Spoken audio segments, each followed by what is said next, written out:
He's just a useless husband. My wife said it in court. I stayed silent. The judge asked her attorney, "You really don't know who he is?" The attorney froze. "He's just a useless husband." My wife said. My wife's face went pale. "Okay, welcome in. This is an original tale for a story, and it took a turn I did not expect. Let's get into it." My sister said to my 9-year-old, "You will never have a house like us." Then her cousin laughed in her face. "You will clean dirt like your mother." My mom nodded as if it was normal. The next morning, they found out where all their money came from. Wait, what? I knew we were early because the street was already full. Not a few cars full. Full like someone had decided a 10-year-old's birthday party should require traffic control. That's my sister Layla. She doesn't host. She performs. If you arrive on time, you're late. If you arrive early, you get to watch her stage the scene before the audience walks in. Willa sat in the back seat, clutching the gift bag like it was fragile. It wasn't expensive. That was the point. Inside was a bracelet she'd made herself, red and gold beads with a tiny lightning bolt charm. Autumn had been obsessed with Harry Potter, that kid's wizard series, for months. Willa had worked on it all week at the kitchen table, tongue pressed to the corner of her mouth, the way she looks when she's concentrating and hoping the world will cooperate. "Do you think she'll like it?" she asked for the 3rd time. "I think it's thoughtful," I said. "And you made it for her, not for the gift table." Willa nodded, but her eyes stayed nervous anyway, like she could already feel the room she hadn't walked into yet. We stepped out of the car. Layla's new house sat at the end of the cul-de-sac, like it had been built specifically for showing off. Fresh paint, new wood, that faint chemical smell that says somebody signed paperwork recently. There were balloons. Of course there were. A balloon arch so big, it looked like it had its own zip code. My husband Derek walked beside me, quiet, carrying the kind of calm that keeps me from saying the first thing that comes to mind. Willa took one look at the decorations and whispered, "Is this just for Autumn?" For Autumn," I said. "And for anyone who needs to be reminded what money looks like when it's trying very hard." Derek's hand brushed my back. "Not a warning, just a reminder. Willa is watching." We reached the front door and it opened before we knocked. Layla stood there glowing. She was dressed like she was going to a photo shoot, not a kid's party. Her smile was wide enough to be seen from the street. "Paige," she said, loud and bright. Finally, we were early. Layla hugged me quickly, then hugged Derek the way you hug a man you respect, but don't fully understand. Then she bent down to Willa and smiled like she'd remembered to be kind. "Hi, sweetheart," she said. "Come on in. Autumn's been dying to see everyone." Willa gave her small, polite smile and stepped inside. The house was full. Kids everywhere. Adults everywhere. Noise everywhere. The living room had a gift pile that looked like a small retail display. Bright bags, big boxes, tissue paper with logos peeking out like they were proud of themselves. Autumn stood near the gifts in a new outfit that still looked stiff. Her brother Miles was racing through the hallway with a group of boys. Her sister Amy was spinning in place because someone had complimented her dress, and she wanted to keep the compliment alive. Willa walked straight to Autumn, no warm holding out the bag with both hands. "I made you something." Autumn took it without saying thank you. Not aggressively, just automatically, like thank you was optional. She pulled the card out first, read it quickly, then opened the small box inside. The bracelet sat neatly on the cotton lining. Bright, careful, made by a kid who believed effort counted. Autumn lifted it between 2 fingers. Her face changed, not dramatically, just enough. "What is this?" she said. Willa's shoulders tensed. "It's a bracelet. These are colors from Harry Potter. I made it for you." Autumn held it up, turning it like it might be a trick. A girl next to her laughed. A small, sharp sound. The kind kids make when they sense permission. "It's homemade," Autumn said, louder now, glancing at the gift pile like she needed backup. Willa nodded. "Yeah, I made it." Autumn's mouth curved into a smile that wasn't kind. "This is kind of poor," she said. The word landed. Willa didn't move. She didn't flinch. She didn't argue. She just went still, like her body was trying to decide whether to fight or disappear. Then Miles, who had been circling like a shark with sneakers, chimed in, grinning. "My mom says your mom just cleans," he said, as if he was repeating something he'd heard at dinner and liked the sound of. "So, yeah, that makes sense." Willa blinked once. Slowly. That was when my stomach to stay in control. Autumn laughed again, louder now, turning slightly so the other kids could hear. Then she leaned forward and said it right to Willa's face, clear as day. Proud as anything. "You will clean dirt like your mother." Willa's eyes got glossy. Not tears. Not yet. Just that thin shine that shows up when a kid is doing everything in her power not to let the room win. I started moving toward them, but I was 2 steps too late. Layla drifted in, drawn by laughter the way she always is. My mom followed behind her because my mom never misses a moment where the room is focused on someone else's discomfort. Layla looked down at Willa, smile still on, voice light like she was offering a harmless truth. And she said it exactly like she was doing my child a favor. You will never have a house like us. Willa's face went blank. Not empty. Not numb. Blank like a page someone just tore something out of. I waited for my mom to correct it, to laugh awkwardly, to say, "That's enough." My mom didn't. She nodded. A slow little nod, as if Layla had just said something sensible about bedtime. Like this was normal. And right then, I understood something that should not have taken me 9 years of motherhood to understand. They weren't teasing. They were teaching. They were teaching my child her place. Willa's mouth opened, then closed. No sound came out. She didn't cry. That would have been easier for them to dismiss. She just stood there, holding her hands together so tightly her knuckles went pale. Derek appeared beside me, silent, his jaw set. I didn't look at him, because if I did, I would lose the thin control I was holding onto for Willa. I crouched down to Willa's level. "Hey," I said quietly, so only she could hear. "Do you want to go home?" Willa nodded immediately. Too fast, like she'd been waiting for permission to leave since the moment the bracelet came out of the box. I stood up. "We're going," I said. Layla's smile faltered for half a second, then snapped back into place. "Paige," she said, laughing lightly, like I was being dramatic in front of guests. It was a joke. My mom waved a hand. "Don't be so sensitive. It's true." True. Another family word for cruel. Willa slipped her small hand into mine. Derek stepped in close on her other side. We walked out. Behind us, the party noise kept going. Kids shrieking, adults talking. Layla's laugh rising above it all, determined to keep the atmosphere intact. In the car, Willa stared at her lap. After a minute, she whispered, "I thought she would like it." I kept my eyes on the road. "I know." Willa swallowed hard. "Is it bad that it was homemade?" "No," I said. "It's bad that they acted like money decides whether you're worth being kind to." Willa nodded once, small, like she was trying to store that sentence somewhere safe.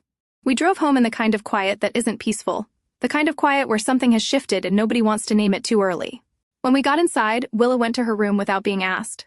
Derek followed her to make sure she was okay. I went to the kitchen. I didn't pace. I didn't call anyone. I didn't rehearse an argument I knew my mother would twist. I opened my laptop instead. Because confrontation gives people like my mom a stage. I wasn't giving her one. The next morning, my mom and Layla would finally understand where their money had been coming from, and they were going to hate the answer. But Willa didn't need to know that yet. All she needed to know was that I heard them, and I was done letting my family teach my child to stay small. Layla is 2 years older than me, which in my family has always been treated like she arrived first and therefore deserved more. Nobody put it on a plaque. They didn't need to. When we were kids, my parents gave us pocket money. Layla spent hers before it could get comfortable in her hand. Candy, trinkets, anything shiny enough to feel like a win. Then she'd sweep into the kitchen with her purchase like she was showing my mom proof of good taste. My mom loved it. "Look at you," she'd say. "You have such an eye." My dad would smile faintly, half amused, half absent. He's about 15 years older than my mom, sharp but quiet, the kind of man who thinks keeping the peace is the same as keeping people safe. My mom has never confused those two things. I saved my money. Not because I was noble, because I liked the feeling of having it. I kept it in an envelope in my dresser drawer and counted it sometimes just to watch it grow. It made me feel safe in a way my house didn't. My mom hated that. "Why are you hoarding money?" she'd ask, like saving was a character flaw. "I'm saving," I'd say. "Or what?" Layla would ask, already chewing something she bought. For later, my mom would laugh. Later isn't guaranteed. Enjoy life. Then Layla would ask for more money. And somehow there was always more. "I spent mine," Layla would say. My mom would sigh, dramatic and proud, and hand her another bill. When I asked for more, my mom would stare at me. "You still have money," she'd say. "Yes," I'd say. "Because I didn't spend it." "Exactly," she'd say. "So why would you need more?" That was the rule in my house. Spending was rewarded. Saving was treated like stubbornness. Layla grew up like she was always about to be photographed. New outfits, new shoes, always social, always surrounded. I grew up practical. Homework, part-time job, quiet hobbies. The kind of life that doesn't photograph well but does pay bills. My family didn't find that charming. "You're so serious," my mom would say. "Lighten up." Layla would roll her eyes. "She's boring." Sometimes my dad would try, softly. "Let her be." My mom would talk right over him like his words were background music. "Paige needs to learn," she'd say. Life is about people. Paige thinks life is about numbers. She wasn't wrong about the numbers. Numbers were the only thing in my house that didn't change when my mom decided to change the story. Layla married first. She married Mitchell, who looked impressive in the way men look impressive when they know how to talk. Nice car, big plans, a confident smile that makes people assume the bank agrees. My mom loved him immediately, which should tell you everything. Layla and Mitchell had 3 kids, Miles, Autumn, and Amy. Their life was loud. Their house was always decorated. Their vacations were always posted. Their upgrades were always explained like the rest of us were waiting for the announcement. My mom adored it. It fit her worldview. That's success, she'd say, staring at Layla's photos like they were proof she'd done parenting correctly. Then I married Derek. Derek doesn't come from money. He comes from work. He fixes things before they break. He keeps a flashlight in the car. He checks weather reports before driving. He's the kind of man who doesn't impress people who confuse chaos with personality. My mom's review of him was 1 sentence. He's nice. That was it. Derek and I started a business together, managed property maintenance. In plain English, we take care of rentals. We keep places standing. We fix what breaks, clean what's left behind, and make sure the next person can walk in without gagging. My family called it cleaning. How's your little cleaning thing? Layla would ask, smiling like she was being supportive. It's going, I'd say. My mom would wave a hand like she was brushing lint off her sleeve. That's not real money. We didn't argue. We just kept working. Quietly, it grew into real money. The kind you don't post about, the kind you use. And then Willa came along. Willa was a gentle baby, not fragile, just observant. She watched faces. She listened before she spoke. Even as a toddler, she had that careful way of moving through rooms like she didn't want to knock anything over. The first time my mom held her, she didn't say, "She's beautiful," or she said, "She's so quiet. Is she okay?" That was my mother in 1 sentence. If you're not performing, she assumes something is wrong with you. Willa grew into the kind of kid who says thank you without being told. The kind who saves her candy for later and makes birthday cards by hand because she thinks it matters. And every time we were around my family, I watched Willa learn their rules the hard way. My mom would light up for Layla's kids. Big hugs, loud praise, photos. Look at you like they'd cured something. Willa would get the polite version, the quick pat, the aw how sweet like she was a nice background detail. Willa noticed, not in a dramatic way, in a quiet way. The way she went still when the room got loud. The way she stopped volunteering stories halfway through because nobody was listening. I told myself it wasn't favoritism. I told myself I was imagining it. I told myself Willa didn't care. Mothers tell themselves a lot of things when the alternative is admitting your child is being measured and found lacking by people who should love her. Then my dad's mobility started getting worse. Not dramatic, not a crisis. Just that slow shift where stairs become negotiations and walking gets cautious. My mom did what she always does when something needs handling. She organized it. She set up a church fund with a hopeful name, Steps, and Strength Fund. The description was tidy and encouraging, the kind that makes people click donate and feel like the insurance doesn't. Better sessions, more appointments, the things that make life easier, but are easy to skip when you tell yourself you'll do it later. I could help. So I did. Not in one big lump sum. That would have become a story. I built it the way I built everything, quietly, methodically, without asking permission. 26 recurring donor profiles, different names, different accounts, small amounts that looked like a community. Altogether about $2,800 a month. And on top of that, I sent my parents the visible support. 200, sometimes 3, utilities, groceries, the ordinary stuff. Willa didn't know the numbers. She didn't need to. She just knew Grandpa was having a hard time walking and she'd ask, "Is he hurting today?" And I'd say, "He's trying his best." Derek didn't love any of it. One night, after Willa fell asleep with her hair still damp from the bath, he sat across from me and said, "Paige, you know they don't treat you like family." "They're my parents," I said, because that sentence is hard to argue with when it's sitting inside your bones. Derek's voice stayed calm. "That's his gift." "I'm not saying don't love them," he said. "I'm saying don't teach Willa that love means swallowing disrespect." I didn't answer because he was right in a way I didn't want to name yet. Then came Autumn's party, the bracelet, the laugh, the words to my child. And something in me turned clean and final, like a lock. I could be a daughter later. I had to be Willa's mother first. That night, after Willa went to bed, I sat at my kitchen table and opened my laptop. Derek sat across from me, quiet, present. Willa had asked for extra water before bed, not because she was thirsty, because she didn't want the day to end, because sleep means you have to wake up and remember. I hated that. I logged into the donation portal. Steps and Strength Fund stared back at me with a picture of my dad smiling in a way that looked forced. My mom had chosen it. Of course she had. A smiling photo makes people give more. I clicked through the recurring donations. 26 little profiles. 26 little lies I'd built to protect my family from my family. I canceled them one by one. It took longer than I expected, not because it was hard, because the portal kept asking me if I was sure. Yes, I was sure. Then I canceled the standing order to my parents, currently $245 a month. The kind of small help they acted like they didn't need.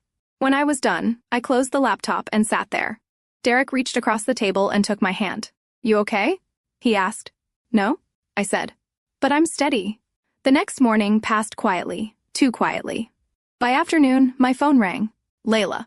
I stared at her name for a second, then answered. "What did you do?" Layla's voice was sharp, breathless. In the background, I could hear my mom close, loud. The way she gets when she's trying to control something with volume. "I don't know what you mean," I said, because I needed her to say it. "All the donors canceled," Layla snapped. "All of them, at once." My mom's voice cut in, muffled but clear enough. "This isn't normal. Someone did something." Layla sounded frantic now. 26 cancellations. In an hour. They're gone. "Paige, did you smear us? What did you do?" I leaned back in my chair. The word smear landed with a familiar taste. My mom's favorite strategy. If something goes wrong, it's because someone attacked her. "No," I said. "I didn't smear you." "Then why did they all stop?" Layla demanded. "We need that money. We, not dad, not therapy, not care. We." My stomach tightened. I kept my voice calm. "It wasn't 26 people." There was a pause. A small one. "What?" Layla said. "It was me," I said. "All 26 profiles." Silence. Then Layla laughed once, sharp and disbelieving. "That's not funny." "I'm not joking," I said. "I set them up. I paid every month. I canceled them." My mom's voice came through. Louder now. "Paige, stop lying." "I'm not lying," I said. "I'm done." Layla's tone shifted quickly. "Where would you even get that kind of money?" I almost laughed because the answer was simple and also the answer they refused to see. "I have a successful business," I said. "I just don't perform it for you." My mom made a noise like she'd bitten into something sour. "This is because of yesterday," Layla said, and now her voice was syrupy. "Paige, it was a joke," my mom chimed in. "You're overreacting. Layla needs thicker skin." I felt something go cold in my chest. I kept my voice even. "You told my child she'll never have a house like you." "It's the truth," my mom snapped. And when Autumn looked her in the face and said, "You will clean dirt like your mother," nobody stopped her. I continued. "You laughed. You nodded. You taught her it was normal." Layla scoffed. "She took it wrong." "She's 9, I said. A pause. Then Layla's voice hardened. "You have to turn it back on." "No," I said. My mom's voice sharpened like a blade. "Do you know what you're doing to your father?" I waited because that was the moment I needed. "Tell me," I said. "What am I doing?" Layla inhaled hard. "We can't afford this." There it was again. "We." I didn't respond. I let the silence stretch. Layla cursed under her breath, then said, "We're coming over." The line went dead. Derek looked up from the counter where he'd been washing dishes. He didn't ask what happened. He could tell. "Are they coming here?" he asked. "Yes," I said. He nodded. "Okay." They arrived within 2 hours. My mom and Layla didn't knock like guests. They knocked like people who expect the door to open because it always has. Willa stayed behind me close enough that I could feel her breath on my elbow. Derek stood back, quiet, letting me take the lead. I opened the door. My mom didn't even look at my face first. She looked past me into my house like she was checking whether I'd suddenly become someone else overnight. Layla was the one who spoke, voice too bright and too fast. "Okay. We get it," she said. "You have money. Congratulations. Now turn it back on." My mom nodded once. Sharp. "This has gone far enough." I didn't move out of the doorway. "No," I said. "You don't get to come here and give orders." Layla's smile twitched. "Paige, don't do this. It's embarrassing." I stared at her. "For who?" My mom's patience snapped. "For your father." She said it like it was the final word. Like if she said, "Dad," everything became holy and untouchable. I kept my voice low. "Then you won't mind if I call him right now and tell him exactly what I canceled?" My mom's eyes widened for a fraction of a second. Layla's head jerked up. "No." That one word was too quick, too terrified. I paused, not for effect, because my body needed a second to catch up to what I just heard. I looked from Layla to my mom. My mom's face tightened. "He doesn't need to be upset. He doesn't need to know," Layla added and then tried to fix it mid-sentence.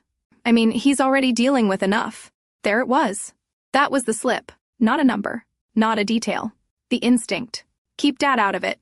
I felt something cold settle behind my ribs. I said very quietly, why would he be upset if the money was for him? Neither of them answered. My mom's mouth opened, then closed.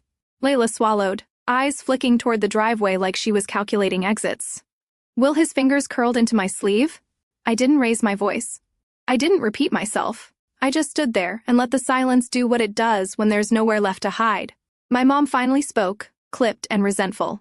You always make everything dramatic. I nodded once. No, I make it clear. Then I said the sentence that changed the air in my own doorway. Tell me the truth about where that money was going. My mom stared at the floor. Layla stared at the wall. And in the quiet between us, I got my answer without a single confession. I needed to hear it from the only person who mattered. My dad. I waited 2 days, not because I was hesitating, because I needed a moment to think, to breathe, to plan what to say without turning it into a fight I couldn't take back. My dad went to physiotherapy once a week. He didn't like it. He liked it the way people like vegetables. He knew it was good for him, but he also resented that his body needed it. I showed up at the clinic 15 minutes early. The waiting room smelled like antiseptic and old magazines. A TV played a morning show with the volume too low to be useful. My dad sat in a chair by the wall, hands folded over his cane. He looked smaller than I remembered, not weak, just older. He smiled when he saw me. Paige, he said, surprised. What are you doing here? I wanted to see you, I said. Do you have a minute? He nodded. Sure. We stepped outside, away from the waiting room. There was a small bench near the entrance. My dad lowered himself onto it carefully, like his knees were negotiating with gravity. I sat beside him. For a moment I didn't speak, because I didn't want to start with accusation. How's therapy going? I asked. He shrugged. It's all right. It's basic. Insurance covers most of it. Do you do the extra sessions? I asked. The ones the fund was for. He blinked. Extra sessions? My throat tightened. The ones that aren't covered, I said, keeping my voice steady. The better program. He shook his head slowly. No, too expensive. Your mom said we couldn't justify it. I stared at him. How much did you think the fund brought in? I asked gently. He looked uncomfortable. Oh, not much. A little. Maybe 100, 200 here and there. And you saw that money? I asked. He frowned. Your mom handled it. She said it helped with small things. Small things. I took a breath. Dad, I said, I need you to hear me without interrupting. He nodded, wary now. I've been donating to that fund.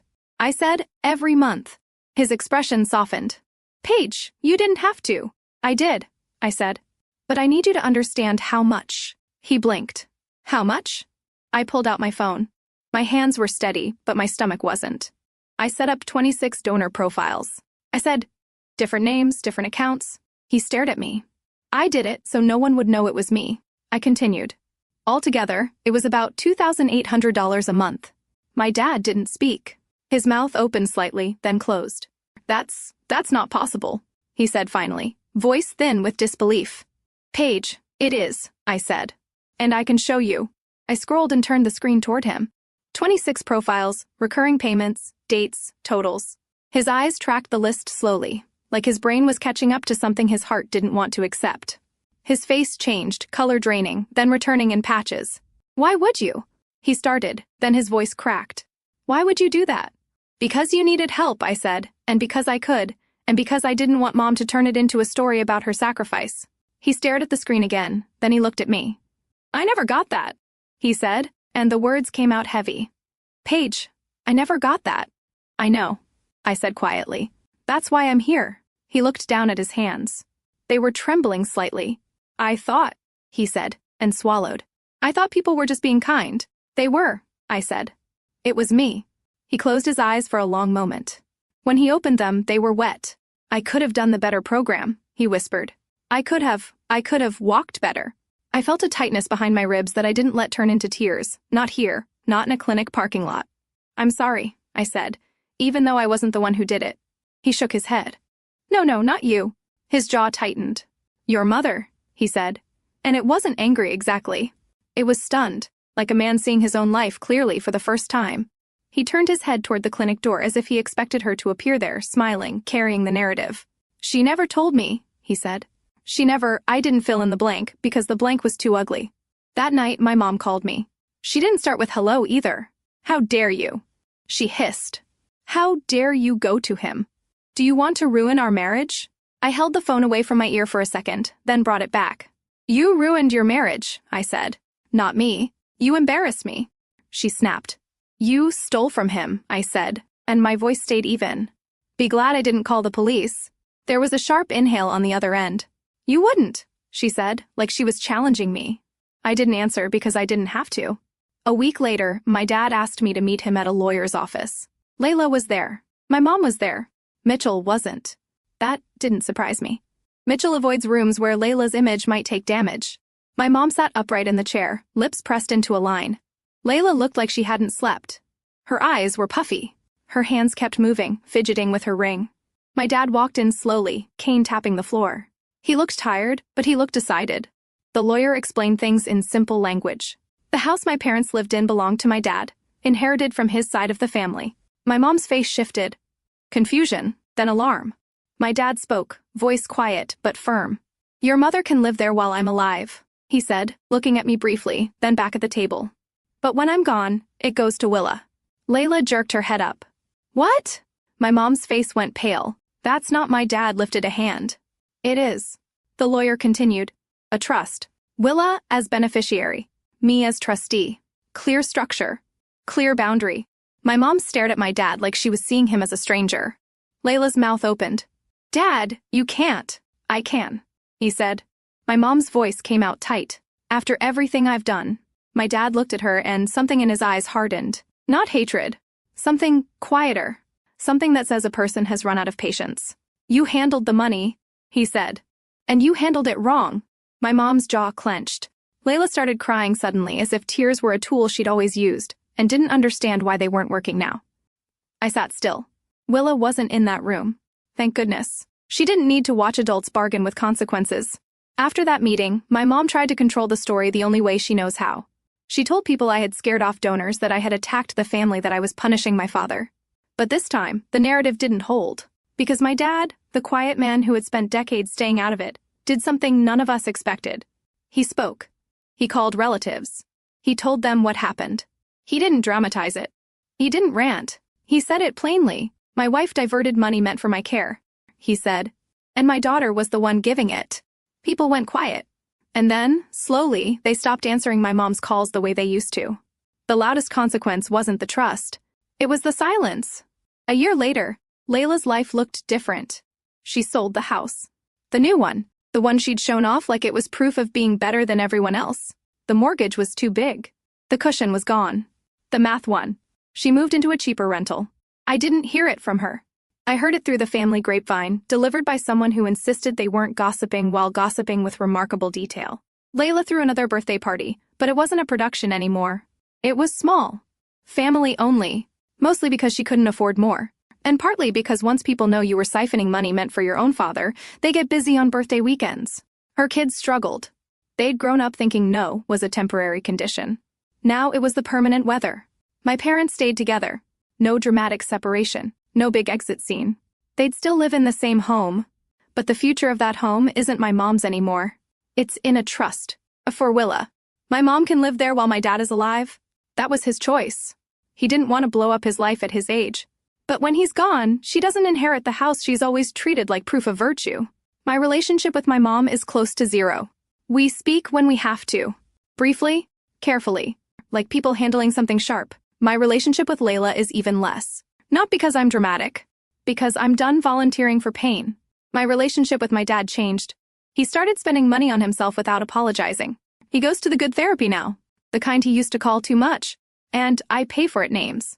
Just an appointment card, a receipt, and my dad walking a little steadier. He comes over every week. Sometimes alone. Sometimes with a small bag of fruit he insists is for Willa. He sits at our kitchen table, while Willa shows him her newest bracelet. Her newest drawing, her newest obsession. He listens like it matters. He's a better grandfather now. And quietly, he's trying to be a better father. Once as he stood at the door putting on his coat, he said, I should have spoken up sooner. I didn't respond right away. Because that sentence is heavy. Then I said, I know. And he nodded, eyes wet, and left without making it bigger than it was.